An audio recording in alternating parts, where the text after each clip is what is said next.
Les villes africaines ont à peu près les mêmes caractéristiques. Ce sont des villes qui sont soumises à deux enjeux majeurs. D'abord, une démographie importante, galopante, mais aussi un étalement urbain fort. Ces deux enjeux nous interpellent et nous demandent à réfléchir, et j'ai envie de dire à changer de paradigme pour que nous puissions concevoir des politiques, des stratégies, des techniques permettant la gestion d'une ville soutenable, durable. Moi, je suis de ceux qui pensent que nous devons nous investir. Et cet investissement doit se faire dans l'ouverture, d'où notre présence à cette rencontre Africité. C'est une façon pour nous de nous ouvrir à l'international pour que nous puissions mutualiser, échanger et voir les pratiques d'ailleurs en termes de réussite mais aussi en termes d'échec. Je crois que les villes africaines ont tout intérêt à être dans ces grandes rencontres pour l'échange d'expériences et de savoir-faire sur lesquels nous devons capitaliser pour construire des villes soutenables, des villes durables. La ville de Niamey ne fait pas exception. Aujourd'hui, nous sommes face à ces enjeux, mais en face de ces enjeux, nous avons des moyens pas suffisants. La question de la mobilisation des ressources, la question de la qualité et de la quantité des ressources humaines aptes, capables de conduire cette gestion urbaine.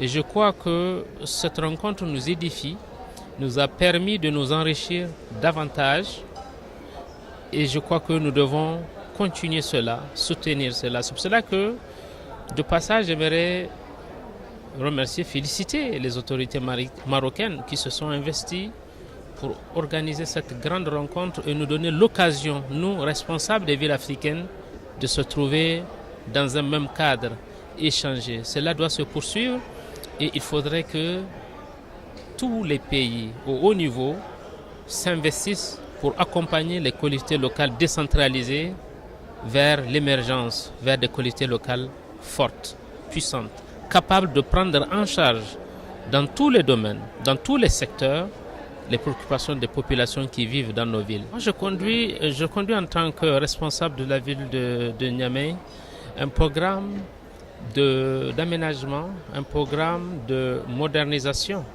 de la politique de la ville. Je disais tantôt, nos villes évoluent très rapidement. Et ces mutations, il ne faut pas oublier les questions des nouvelles technologies, les NTIC. Il faut absolument, je fais partie des maires qui travaillent dans la prise en compte des nouveaux enjeux dans les villes telles que les nouvelles technologies, comment les utiliser pour prendre en charge ces préoccupations denses, complexes. Et je crois qu'à cette rencontre, nous avons eu plein d'exemples de cas pratiques enrichissants sur lesquels nous pouvons encore davantage, en tout cas, travailler pour réussir. La ville de Niamey aujourd'hui a besoin d'une amélioration au niveau des services essentiels à la population. Les services essentiels à la population, c'est la salubrité, l'assainissement, la gestion des déchets, c'est l'état des routes, c'est l'éclairage public, c'est l'occupation anarchique des espaces publics, c'est le développement des activités économiques et c'est tous les services à la population en termes d'accessibilité, mais en termes aussi de qualité. Et pour cela, il faudrait que nous nous dotons des moyens humains conséquents, tant dans la quantité que dans la qualité, d'où la question de formation. Il faudrait aussi que nous améliorons nos manières de faire, que nous utilisons des moyens modernes, les adapter, pour que nous puissions répondre efficacement à ces préoccupations, aux attentes des populations.